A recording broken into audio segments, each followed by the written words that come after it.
La epilepsia mioclónica con fibras rojas rasgadas, también conocida como síndrome de Merv, es una enfermedad mitocondrial aún considerada como una enfermedad rara. Se trata de un trastorno multisistémico progresivo caracterizado por una tetrada clínica de mioclonías, epilepsia, ataxia y la presencia en una biopsia de fibras rojas rasgadas. Bienvenidas, bienvenidos nuevamente a mi canal. Yo soy Diana, profesora universitaria, doctora en ciencias biomédicas, y el día de hoy quisiera hablarles acerca del síndrome de Merv en este mes de febrero, en el que todos nuestros videos son acerca de las enfermedades raras.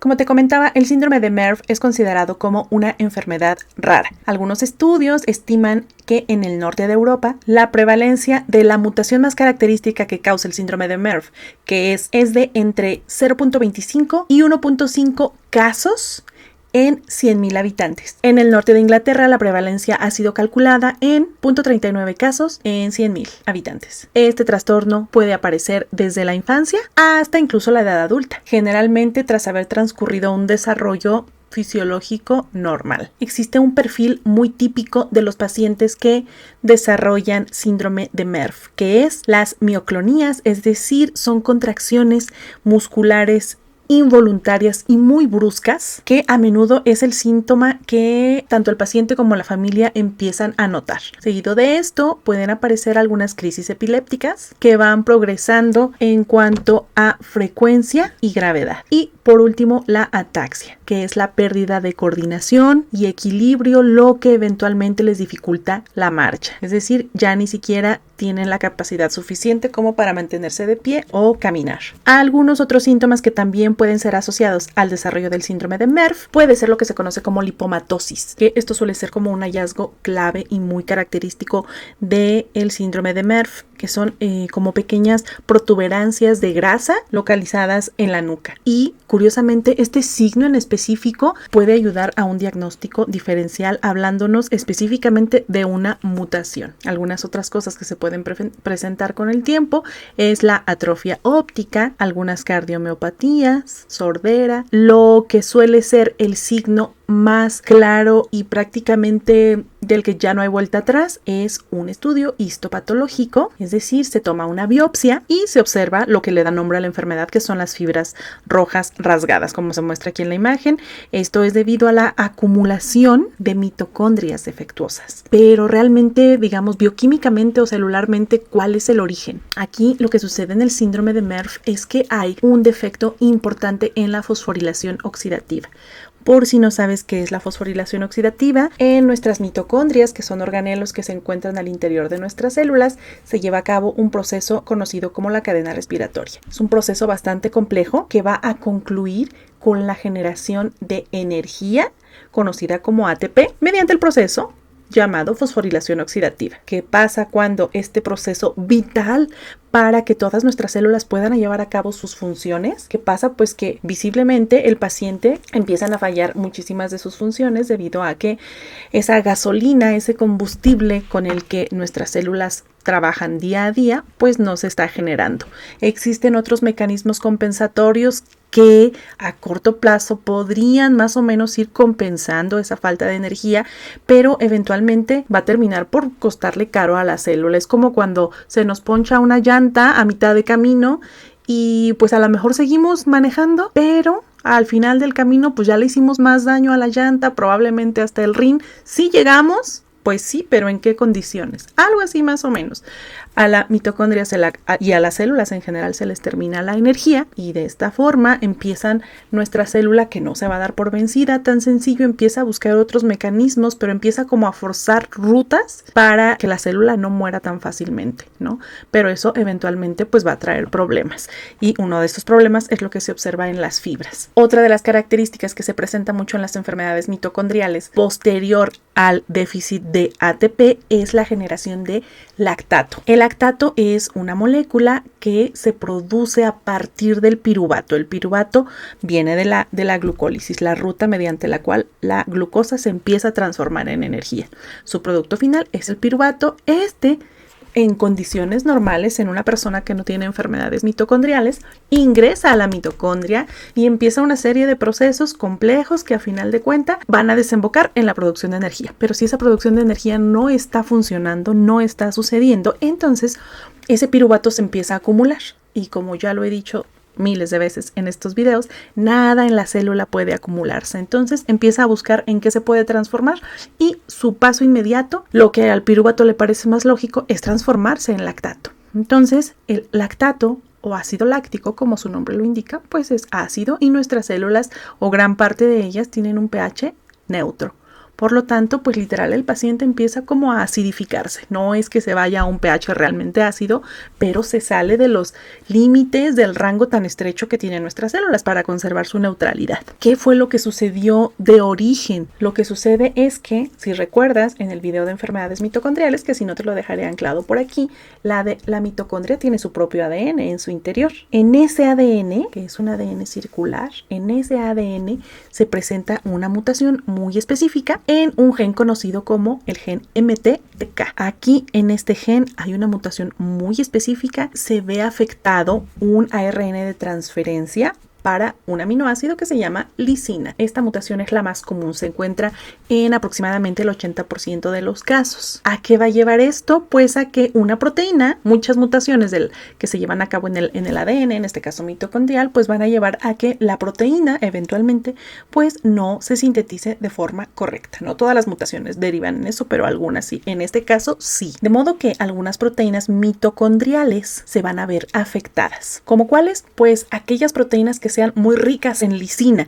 porque eso es lo que está de origen defectuoso. ¿Cuáles son estas? Pues principalmente los complejos 1 y el complejo 4. Si fuera únicamente el complejo 1, la situación no sería tan grave, pero cuando es el complejo 4, la cosa se pone bastante complicada. A final de cuentas, lo que va a suceder es o una disminución o un corte abrupto de la fosforilación oxidativa. Repito, este proceso es mediante el cual la célula en general, no solo la mitocondria, la célula en general obtiene ATP. Bioquímicamente y clínicamente, esto se va a ver observado como, ya dijimos, un aumento en el lactato y el piruvato, tanto en la sangre como en el líquido cefalorraquídeo, que aquí son los hallazgos clínicos más frecuentes que se observan en este tipo de pacientes. Existe un fenómeno muy característico que se observa en las mitocondrias, conocido como la heteroplasmia. La heteroplasmia nos dice que, recapitulando un poquito, una sola célula no posee una mitocondria.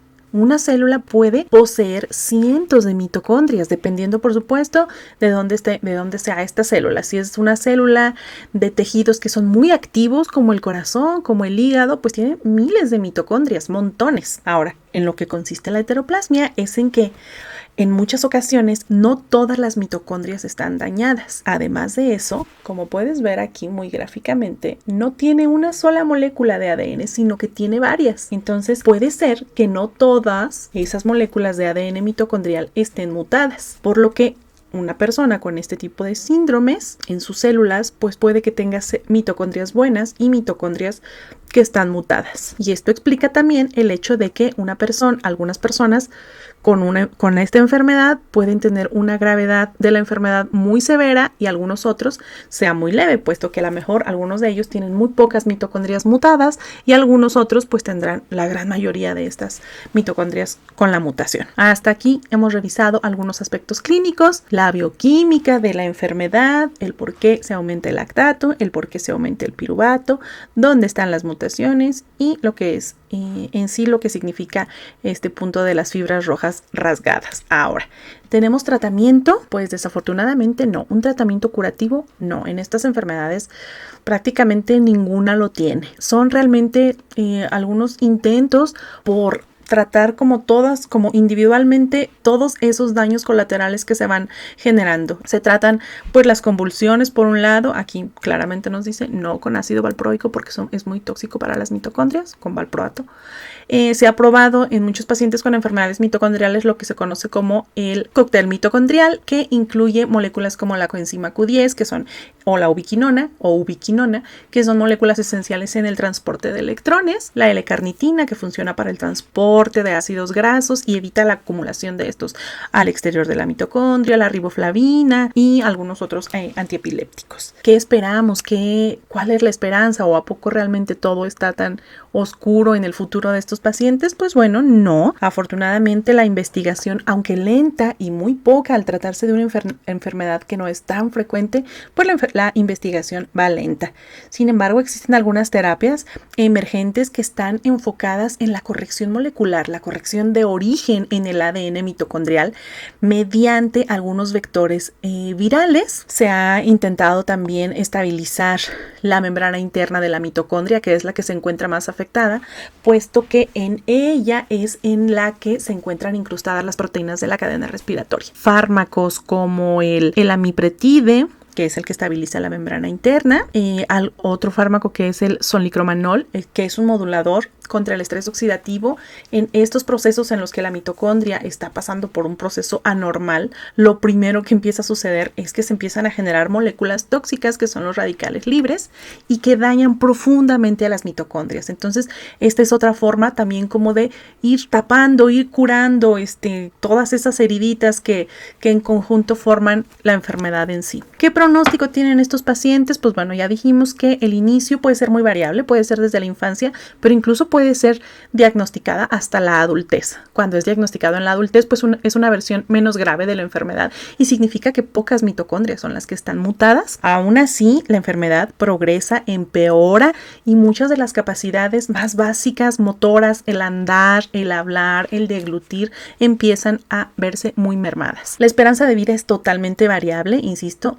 Muchísimo depende de la heteroplasmia, de la atención que recibe el paciente, de muchísimos aspectos. El tratamiento tiene que ser 100% personalizado, muy dirigido en específico a ese paciente, a la mutación que tenga, a la progresión que va llevando, pero como he mencionado en otros videos, tan solo el diagnóstico de este tipo de enfermedades llega a tardar hasta 8 años. Se necesita definitivamente un manejo multidisciplinario, principalmente en neurología, por supuesto, cardiología, otorrinolaringología, fisioterapia, nutrición, genética. Se necesita un equipo muy variado, multicientífico, y es lo que en muchos sistemas de salud nos está haciendo falta, sobre todo pues en países en vías de desarrollo como México, como muchos países en Latinoamérica, y es por eso que necesitamos hacer visible este problema. Si no conocemos algo, pues difícilmente podemos pedir que se haga algo por ese problema, y es por eso también que organizaciones como Eurordis, como Femex, que son organizaciones que se encargan de una forma muy fantástica de hacer visible este problema, de hacer conciencia en las personas, es a lo que se están dedicando, y es por eso que el 28 de febrero conmemoramos el Día Mundial de las Enfermedades Raras. Alguien tiene que hacer algo, alguien tiene que mover alguna pieza fundamental para que estas personas no estén únicamente esperando la sentencia que se les dio de inicio en su diagnóstico. Espero de todo corazón que este video sirva para informar, por lo menos, para hacerte a ti consciente, a ti estudiante de medicina, a ti estudiante de nutrición, de enfermería, de todas las disciplinas relacionadas a la salud, que estas enfermedades sí existen, que no van a ser el pan de cada día en tu consulta, totalmente cierto, pero que sí las tienes que conocer, porque de otra forma va a ser muy difícil que estos pacientes tengan algún día una esperanza. Espero que te haya sido de muchísima utilidad. Si es que fue así, no te vayas sin dejarme un like, compartir este video, suscribirte a mi canal, y nos vemos muy pronto con otro video de enfermedades raras. Bye bye.